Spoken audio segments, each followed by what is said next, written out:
আজকে first question, একটি লাইব্রেরিতে প্রতি রবিবার গড়ে 510 জনের আগমন ঘটে এবং অন্যান্য দিনে গড়ে 240 জনের আগমন হয়। রবিবার দিয়ে শুরু 30 দিনের একটি মাসে ওই লাইব্রেরিতে যতজনের আগমন হয় তার গড় কত? তাহলে কি বলা হয়েছে, একটি 30 দিনের মাস, তার সানডে হবে, সানডে হচ্ছে মানে 4টি সানডে পড়বে, আর 4টি সানডে মোট আগমন ঘটে। তাহলে 4 ইন্টু 510 সমান সমান 2040, আর বাদবাকি 26 দিন, ঠিক আছে, 26 দিনের গড় হচ্ছে 40 ইন্টু 26 সমান 6240। তো এগুলো যোগ করলে আমরা পাই 8280। এটাকে 30 দিয়ে ভাগ করলে অ্যান্সার হবে, শূন্য কাটলো 3, 888 কাটলে 276 অ্যান্সার হবে। তার গড় হচ্ছে 276, ঠিক আছে, 276 হবে অ্যান্সার। দেখো, এক্স এর মাসিক আয় 25,000, শিক্ষা খাতে ব্যয় করে 10%, বাকি আয় 20% ব্যয় করে গৃহ খাতে, তারপরে বাকি অংশের 15% জমা করে সঞ্চয় স্কিমে, এবং অবশিষ্ট আয় ব্যয় হয় খাবার ও জামা কাপড়ে। তার আয়ের কত অংশ, কত পার্সেন্ট অবশিষ্ট আয় ব্যয় হয় খাবার ও জামা কাপড়ের ব্যয় হয়, ঠিক আছে। তাহলে অবশিষ্ট কত অংশ খাবার এবং জামা কাপড়ের জন্য ব্যয় হচ্ছে সেটা কিন্তু চেয়েছে। আচ্ছা, আমরা এখানে কি করব, 25,000 ইন্টু 10% হচ্ছে খরচা করছে বাকি মানে শিক্ষাতে এডুকেশন ক্ষেত্রে, তাই 90% থাকছে, পার্সেন্ট বাদ দিয়ে 90% থাকছে, 90% লিখবো, 90% 100।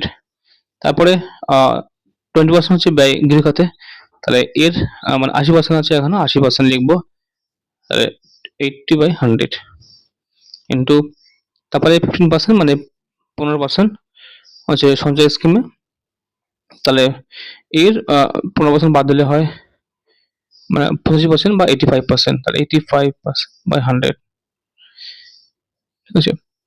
তো এটা অবশিষ্ট পড়ে আছে, এটা ক্যালকুলেশন করলে আমরা পাবো 0 0, তাহলে 3 শূন্য কাটলো, 4 শূন্য কাটলো, 0 কাটলো, ঠিক আছে। এবারে 5 দিয়ে 10, 5 5 25,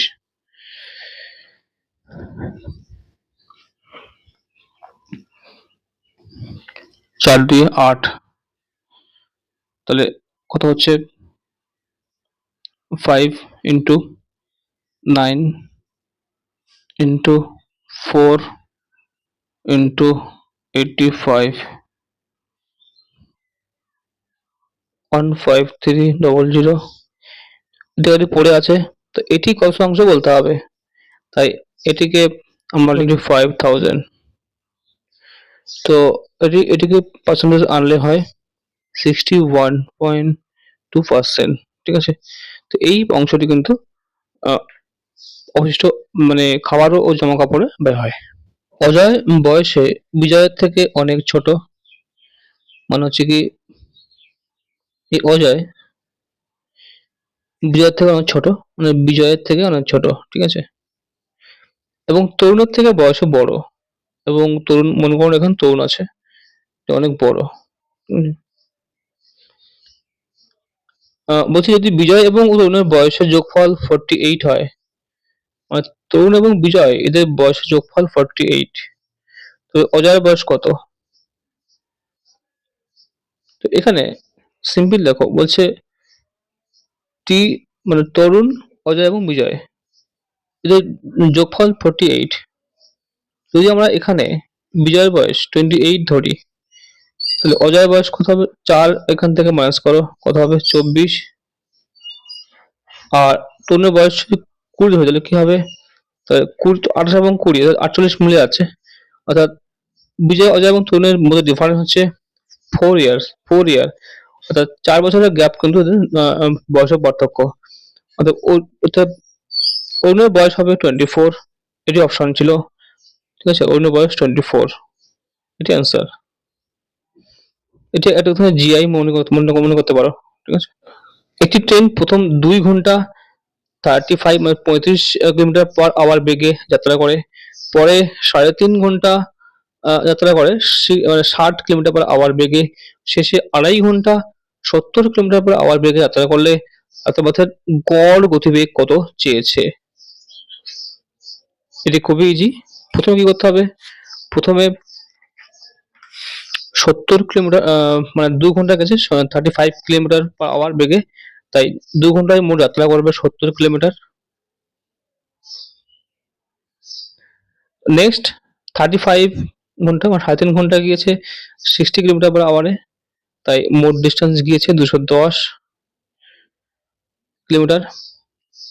তারপরে 2.5 ঘন্টা গিয়েছে 70 কিলোমিটার মানে বেগে, তাহলে এখানে মোট ডিস্টেন্স গিয়েছে 175 কিলোমিটার। তাহলে এখন এদের মোট ডিস্টেন্স হচ্ছে কত? 455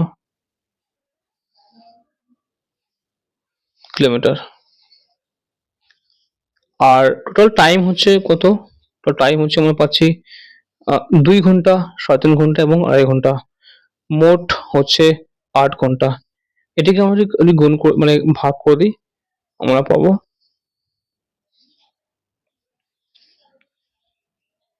56.87।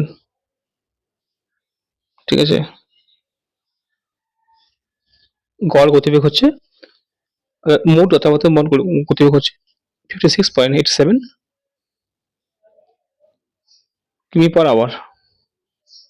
অ্যান্সার। নেক্সট কোশ্চেন, একজন মালি 17,956 চারা আমভাবে রোপণ করেন যে ঠিক একটি সারিতে কতগুলি চারা আছে, ঠিক কতগুলি শ্রেণী আছে, কতগুলি শ্রেণী আছে? আমরা 17,956 এরকে বর্গমূল করবো, 17,956কে বর্গমূল করব। প্রথমে জোড়ায় নিতে হয়, ডান দিক থেকে 1 পড়ে আছে, বাঁ দিকে 1 একে 1। ঠিক আছে, তো 7 9 থাকলো, 7 9, 1 কে 2 দিয়ে গুণ করুন, 2 একে 2, 2 এখানে 3 নিলে 3 দিয়ে 3 গুণ করলে হয় 69, 69। তাহলে 1 0, এখানে 5 6 পড়ে আছে। এবার কি করব? 2 আর 3 কে 2 গুণ করলে হয় 3 দুগুণে 6, 6 বসাবো। এখানে যা বসাবো সেটা গুণ করতে হবে, তাহলে তুমি 4 দিয়ে হয়, তাহলে 4 দিয়ে গুণ করতে হবে।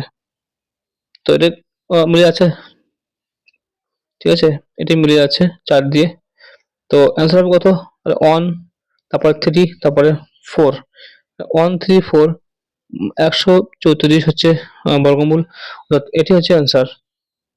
অর্থাৎ শ্রেণী আছে 134টি। ঠিক আছে, নেক্সট, 12 জন শ্রমিক একটি কাজ শেষ করতে 4 ঘন্টা সময় নেয়, তাহলে 15 জন শ্রমিক ওই কাজ শেষ করতে কত সময় নেবে? তাহলে দেখো, তাহলে যদি 12 জন 4 ঘন্টা সময় নেয়, তাহলে একজন সময় নেবে 12 ইন্টু 4, তাহলে 15 জন সময় নেবে 12 ইন্টু 4 বাই 15, এটি কাটলে হয় 3.2 আওয়ার সমান 3 ঘন্টা 2 মানে হচ্ছে 12 মিনিট, যেহেতু 0.1 মানে হচ্ছে 6 মিনিট। ঠিক আছে, তা 2 মানে হচ্ছে কত? 12 মিনিট। আচ্ছা, নেক্সট কোশ্চেন, একটি ছাত্রকে 3 দ্বারা কোন সংখ্যাকে ভাগ করতে বলা হয়, সে বাই মিস্টেক সে কিন্তু সংখ্যাটিকে 3 দ্বারা গুণ করায় সূত্রটি হয় 29.7। সঠিক আনসারটা কি হবে? যেহেতু 3 দ্বারা গুণ করা হয় উত্তরটি হয় 29.7, তো আমরা 29.7 কে 3 দিয়ে ভাগ করে দেবো, আনসারটি হবে 9.9। এটি অ্যান্সার। কোশ্চেন, 15,370 এর সঙ্গে কোন ক্ষুদ্রতম সংখ্যাকে যোগ করলে যোগফলটি পূর্ণবর্গ সংখ্যা হবে? আমরা কি করব? আমরা এই 15,370 কে আমরা একটা বর্গমূল করব। প্রথমে জোড়ায় জোড়ায়। তো এখানে লাস্ট আমাদের 1 পাচ্ছি। 1 একে 1, ঠিক আছে? তারপরে 53, এখানে 2 কে 2 গুণ করুন। 2 একে 2, 2 কে এখানে যা বসাবেন সেটাই কিন্তু গুণ করতে হবে। তাহলে 2 গুণ করছি 22, 44 হচ্ছে। এখানে 9, তারপরে 7 এবং 0 আর শূন্য বসবে। এরপরে এখানে 2 থাকবে। 2 এর সঙ্গে 2 গুণ 4 হয়। এর সঙ্গে গুণ করুন। 2 দুগুণে 4, 4 হচ্ছে। এবারে এখানে যে সংখ্যা বসাবো সেটাই কিন্তু আমাদের অ্যান্সার হিসাবে করতে হবে। ঠিক আছে? তো আমরা এখানে 4 দিয়ে 4 বসাই। এটা কিন্তু হবে 4 4 6, ঠিক আছে? তো 1, কত হলো 7, হাতে 1 আর একে 9। তো যদি আমরা এখানে সিম্পলি বুঝতে পারছি, যদি আমরা 6 এড করি তাহলে কিন্তু আমাদের পূর্ণবর্গ সংখ্যা হবে। ঠিক আছে? অ্যান্সার হবে 6। নেক্সট দেখো, নেক্সট কি বলছে? এক ব্যক্তি 3 মাসে যে রোজগার করে 4 মাসে তা ব্যয় করেন। যদি তার বাৎসরিক সঞ্চয় 85,000 টাকা হয়, মাসিক আয় কত? আচ্ছা, তো এখানে মাসে ও 3 মাসে কত রোজগার ইনকাম সমান সমান 4 মাসে ব্যয়, ঠিক আছে? এক্সপেন্ডিচার। আবার 3 মাসের ইনকাম সমান সমান কত? 4 মাসের এক্সপেন্ডিচার। আবার 3 মাসের ইনকাম সমান সমান 4 মাসের এক্সপেন্ডিচার। তাহলে আমরা করছি 9 মাসের ইনকাম সে কিন্তু করছে, আর 12 মাস কিন্তু কভার হয়ে যাচ্ছে। অর্থাৎ এক্সট্রা 3 মাস কিন্তু সঞ্চয় হচ্ছে। আর 3 মাসের যে সঞ্চয় সেটা বলছে কত?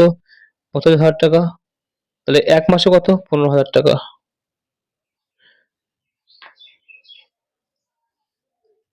অর্থাৎ 1 মাসের আয় হচ্ছে 15,000 টাকা। ঠিক আছে? অ্যান্সার।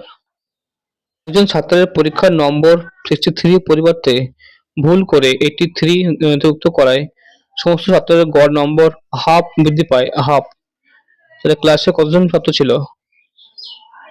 তো দেখো এখানে যেহেতু 83 আর 63 এর ডিফারেন্স কত?